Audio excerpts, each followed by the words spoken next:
Bonjour monsieur, bonjour mesdames, bonjour mes stagiaires, j'espère que vous allez bien. Je suis content de vous revoir, j'espère que tout se passe bien pour vous, que les 4 petites vidéos que j'ai mis en montage, ça vous a plu. Merci pour les questions que j'ai reçues. Aujourd'hui, nous allons voir l'analogie hydraulique d'un circuit électrique. Vous allez me dire, qu'est-ce qu'il raconte en hydraulique, électrique? Qu'est-ce que c'est ça? Vous allez voir, c'est pas, c'est pas énorme. Mais on va mettre en application ce que nous avons vu sur les petites vidéos. Alors, analogie hydraulique d'un circuit électrique. En fonctionnement, le circuit électrique est une sorte de boucle fermée. Pour faciliter la compréhension de son fonctionnement, on peut faire l'analogie d'un circuit électrique avec un circuit hydraulique. Alors, je vous fais voir. Voilà, vous avez le générateur, les canalisations, les récepteurs et les appareils de commande. On va descendre un peu plus bas.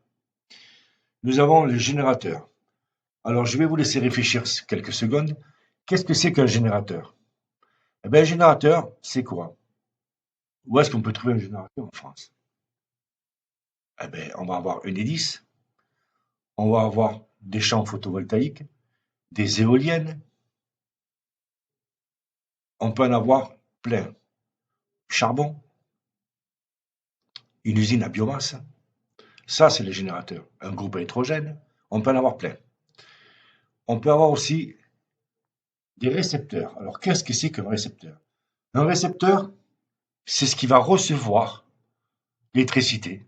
Un récepteur, par exemple, un radiateur est un récepteur. Une ampoule est un récepteur. Un micro-ondes est un récepteur. Un grille-pain va rester un récepteur. Tout appareil qui va consommer des watts, c'est un récepteur. Après, nous avons la commande. Alors la commande, ça va être quoi? Ben, comme son nom l'indique, ça va commander l'ouverture et la fermeture du circuit. Alors la commande, on va la trouver dans des simples allumages, dans des va-et-vient, dans des détecteurs de mouvement, dans des boutons poussoirs. Il existe une multitude de commandes. Maintenant, j'ai des questions à vous poser par rapport à ce petit cours. Je voudrais savoir, est-ce que vous avez compris ce que c'était un matériau conducteur? Qu'est-ce que c'est qu'un matériau conducteur? Eh bien, un matériau conducteur est un matériau au travers duquel les électrons peuvent circuler librement. Alors, dans le mot conducteur, c'est quelqu'un qui conduit, c'est-à-dire qui connaît le chemin. Déjà, ça vous dit quelque chose. Alors, qu'est-ce qu'on peut avoir comme matériau conducteur? Eh bien, on peut avoir tous les métaux. On peut avoir le cuivre, on peut avoir l'or, le fer, l'alu, et ainsi de suite. On peut avoir l'eau est conductrice, la terre est conductrice. Et le plus important et le plus dangereux, c'est le corps humain est conducteur. On le verra un peu plus loin dans le cours d'habilitation. Ça, c'est les matériaux conducteurs. Matériaux isolants est un matériau dont les électrons ne peuvent pas se déplacer au travers de la matière. Isolant, on s'isole. Quand on a froid, on met des manteaux pour s'isoler du froid.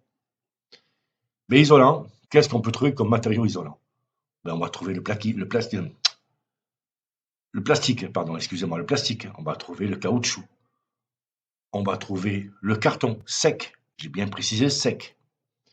On va trouver de la bakélite. Retenez le mot bakélite parce que pour certains stagiaires, parce qu'ils risquent de l'avoir dans le QCM. Vous pouvez avoir le verre. Vous vous rendez compte le verre? Vous savez quoi? Le verre, c'est un des meilleurs isolants. Un des meilleurs isolants. Alors, nous avons appris que, avec ces petites vidéos, que le courant électrique, c'est un déplacement de charge électrique. Nous avons appris le voltage. Dans ces générateurs, en France, on travaille avec plusieurs domaines de tension. Généralement, pour les maisons ou les appartements, on va travailler avec du 220-230 volts. Pour les grandes usines, pour le tertiaire plutôt, on va travailler 380 à 400 volts. Pour les usines, ça va être la même chose. On a plusieurs domaines de tension. On va de 0 à 1000, c'est la basse tension. Au-delà de 1000, c'est de la très haute tension. Voilà, je ne veux pas vous en dire plus pour aujourd'hui. Essayez de retenir tout ce qui est isolant, parce que ça va vous servir, que ce soit pour l'habilitation ou même dans votre travail. Retenez aussi également qu'est-ce qui peut être un générateur. Un générateur, comme je vous le répète, ça peut être un groupe électrogène, un champ de photovoltaïque, une éolienne, le coffret EDF. On peut avoir plein de choses. Et les canalisations. Qu'est-ce que c'est qu'une canalisation? Les canalisations, c'est là où on va avoir des fils en cuivre. On verra un peu plus tard ce que c'est les fils en cuivre. Eh bien, ces fils en cuivre vont nous transporter l'électricité. Le déplacement d'électrons va se faire dans ces fils en cuivre. Voilà, pour l'instant, je vais m'arrêter là. Alors, je vous baisse un peu le plan. Voilà. Alors, vous avez les circuits électriques. Le générateur, ben là, on voit que c'est la pile. On a les canalisations d'eau. Eh ben là, en électricité, ça sera les fils. Le récepteur pour la canalisation d'eau, c'est une machine. Ici, ça va être une ampoule. Et l'appareil de commande, c'est juste un simple bouton. Et là, on le retrouve à la vanne d'arrêt. Voilà. Écoutez, si vous avez des questions sur ce cours, n'hésitez pas à me poser les questions. Une différence de niveau, plus cette différence est importante, plus l'eau s'écoule facilement. Le débit d'eau, c'est la quantité d'eau qui circule dans une canalisation à point donné. Les dimensions des canalisations, plus le tuyau est de faible diamètre, plus l'eau circule difficilement. Je vous laisse le lire.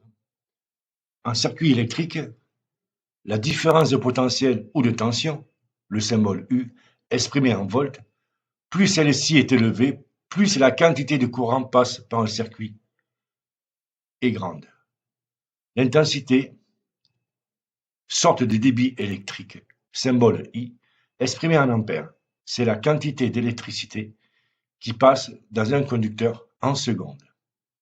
La résistance des éléments, symbole R, exprimée en ohms, elle dépend des caractéristiques physiques des éléments. Plus elle est élevée, plus le courant circule difficilement. Là, nous voyons le résumé. Alors, dénomination électrique, on a la tension. Le symbole, c'est U. L'unité de mesure, c'est le volt. Et le symbole, c'est le V. Par rapport à notre centrale hydraulique, c'est la différence de niveau. Nous avons après l'intensité, symbole I. Unité de mesure, c'est l'ampère. Et le symbole, c'est A. Ça va être le débit d'eau en 1 seconde. La résistance, le symbole, c'est R. L'unité de mesure, c'est l'ohms. Et le symbole, c'est l'oméga. Eh bien, ça va être la dimension des tuyaux. Je vais vous remettre le schéma qu'il y a ici.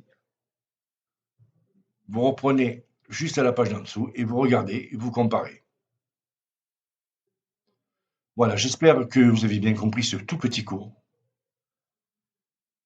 Je vous remercie pour votre attention et j'espère vous revoir bientôt.